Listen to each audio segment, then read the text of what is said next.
Good morning. It is 7:48 a.m. on Sunday, March 7th, 2021. I'm Christiana Ellis and I just got up. This is 5 more minutes. So, fun session of Dungeons and Dragons last night. A whole bunch of the session was really kind of one big combat, but it was sort of a neat variation on standard combat encounters because they basically, the party ran into some berserker barbarians that had been driven mad by and then, blessed by an evil goddess, and so they could not be killed inside their cave. And so it took a little while to figure that out, and then okay, shoot, how's that work? What do we do now? And trying to figure out how to, how to resolve that situation. It was pretty fun, and then there were some good character beats in it too. And as we were finishing, there was a moment that I don't want to. You know what? I'm not worried about. I'm not spoilers are not a thing. Let me just put it like this. So early on in the campaign, one of the characters had a special trait called Owlbear Whisperer, and made friends with an owlbear who then accompanied the party for a while.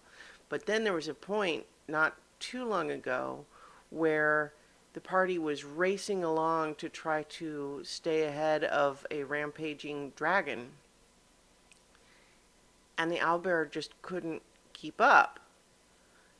And they felt like they had to keep going, but that meant having to leave the owlbear behind. And there was this little bit of a a moment where it's like, oh no, you have to stay back here. Here's a bunch of food for you, and the owlbear didn't stop for the food and just kept chasing after, but left behind. And then they haven't seen the owlbear since, and they've had to do other things, but there's just been this lingering anxiety about where is the owlbear. And then there were some reminders in this episode, and everyone was getting emotional of just thinking about this poor owlbear, poor Lilla that they left behind.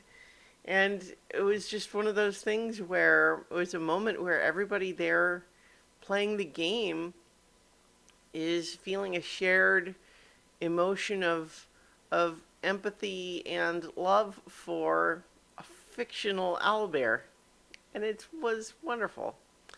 I won't go into more detail than that, but to just this moment of shared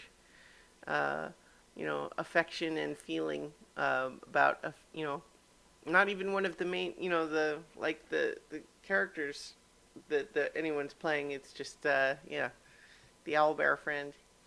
Anyway, that's fun. What was the other thing I was? Oh, I'm also still now that I've finished Bloodborne. There's more that I could do in Bloodborne because I got an ending, but there was a bunch of things that midway through the game that I didn't see because I could I made the wrong decisions or whatever when I did my first playthrough, and so I could do that, but I don't know if I feel like I really want to. And then in any case, I'm just suddenly blanking. So what I've switched to now is going back to Hollow Knight, which in some ways there's a lot of overlap, because Hollow Knight, I think I've mentioned before, is sort of a 2D platformer Metroidvania style game, but it also shares a lot in common with the Souls games in A, being very hard, and then B, having a sort of currency that if you are killed, you lose a whole bunch of this currency that you've created, and until you can go back to where you died and sort of recover it, it's gone. And then you go here and there and fight bosses, and so there's a lot. The structure is very similar, even though the format of the game is pretty different. But it's this beautiful, cute little art, animated cartoony style with all these little bugs.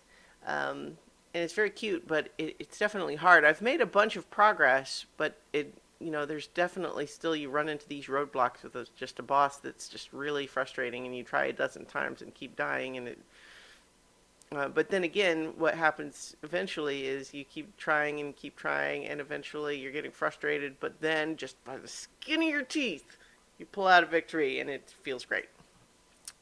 So, yeah. In any case, I'm going to leave it there, and I will talk to you all tomorrow for 5 more minutes.